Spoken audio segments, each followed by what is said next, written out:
What is happening in our family? Taylor Payton of the beginnerdrawingcourse.com here, and today we're going to talk about how you can study to improve your art, part 2. So in this video, basically I'm going to be walking you through my process when it comes to doing some studies, actually getting better at understanding the stuff you're studying, and applying it from imagination to more creative and less reference-based art. So, pretty much what I'm doing here is just looking at that photo in the lower left there, that male figure where he's kind of turned profile in his head and has a kind of back pose going on. It's really just about capturing that large shape and understanding the different shape extrapolations that come out of that, such as the arm as it kind of shoots out and down from the torso, the angles of things, and really just trying to memorize these things and break them down. You notice that in my drawing, I'm really just looking to find all the different areas of overlap as well as the forms and drawing, kind of cylindrically on some of the things like the arm or the flow of the shirt, as it were. So this is really helpful for always reminding yourself that things are dimensional, or we're creating the illusion of dimension rather, because we're working on a flat image. And it really helps to sometimes do multiple reps if you're doing a drawing fairly quickly. So I like to go in and do it a couple different times just to see if I can get fairly consistent results or make it a little bit better. It really helps in terms of just solidifying some of the things you're practicing, some of the things you're doing. It's something that I've really started doing more the more I've gotten into music, the more I understand playing the same riff or the same lick over and over and over. Just helps to cement it, helps you to find new permutations and new ways of tackling the same thing, and it builds your patience for the craft. It lets you be more present, because if you're getting bored doing the same thing over and over and over, then you haven't really gotten to the point where you'll allow yourself maybe enough repetition to really get it, and that's really important. Everybody's like, practice makes perfect, or you need to practice in ways that are going to help you improve, and that's kind of the point of this video. So the perfect is really kind of a loaded word. I'd say practice is good for progress. It's good for seeing the different results you can get by repeating something. It's almost scientific, You have to be able to have your variables and your constants, and then you kind of run through all of your data and see, what's working, what's not, and you have more than one sample to do that. So that's why it's helpful to draw multiple objects or multiple different iterations of the same drawing. Also, you just get faster, which is nice. I don't always advocate for speed, but when you start to do the same thing over and over, the temptation usually is to go a little faster the second or third time. But then after that, maybe try slowing down a little bit. Go slower on the fourth or the fifth. If it's like 5 minutes for the first 3 approximately, then maybe try 10 minutes for the later 2. So you end up with 3 5-minute drawings and 2 10-minute drawings. Just good ways to kind of shift around your practice, shift around your focus. The practice zone should feel a lot like play, but you should also be understanding and making connections, because I have found some of the best drawing improvement when I'm really having a lot of fun, but I'm also mixing in not the critical eye, I would say, but more of the curious eye.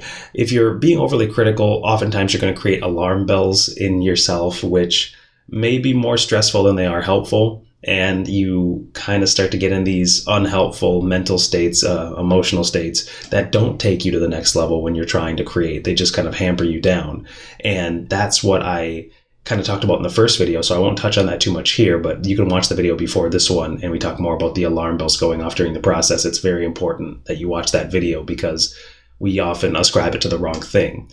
But what I'm doing on screen now is just testing some of that knowledge that I've gained. I did those quick studies, and now you see I'm looking at the reference, but my pose is different than any of those references. My proportions are similar to the guy I studied from the back drawing, and I'm just looking to get some of the ideas of the shapes from the clothing, mainly from the girl and the guy, just trying to grab these different notions and ideas in a figure that feels nicely proportioned, has a solid amount of head to body ratio and all that good stuff. I always love to practice my figure stuff, which is, outside of the scope of what you may think looking at the reference, but it's something that I do often. So I would rarely recommend that you, again, once you've put in a little bit of study time, switch over into playtime. How can you apply and learn some of these things and start to design from your head a little bit better while still looking at the reference, still considering what you learned prior? To use a musical example, you have the major scale. We talked about that in the first video.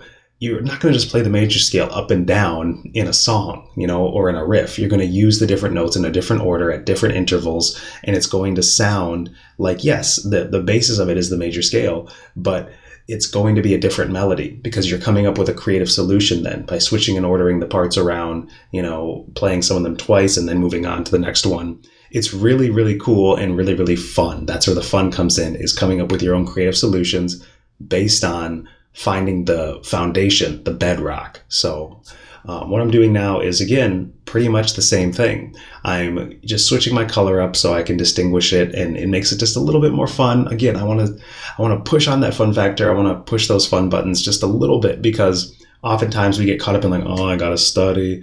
Oh man, I don't want to do it. I don't want to learn this. Why can't I just draw what I want from my head and do it perfectly every time? But that's not how this game works. I hate to break it to you.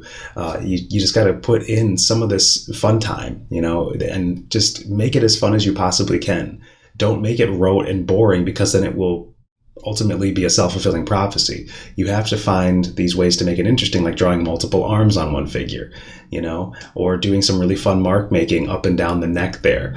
And I'm looking at that guy in the lower right corner and kind of his hairstyles, kind of those other cool things going on there. But it's just two male figures, practicing the hands I was drawing in the previous lesson and video, seeing if I'm understanding hands better. And I'm like, oh, the application's finally coming to fruition. I'm doing a bunch of hand studies, doing some figure studies, and then drawing them while looking at the reference, but not copying it anymore. So you see, we're starting to create some distance between our work and the reference, and it starts to feel more creative. It starts to feel more personal. It starts to feel more fun.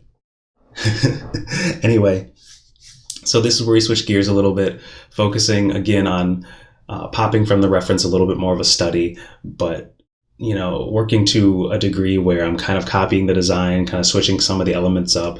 But it's just so helpful, so useful to have these images to draw from, to understand all the information therein and how you can apply it to your own work. So right now those legs are really goofy. I realized that as I zoom out, so I fixed those later. The proportions were really off. It was like a strange sort of perspective I was going for that just ends up not working.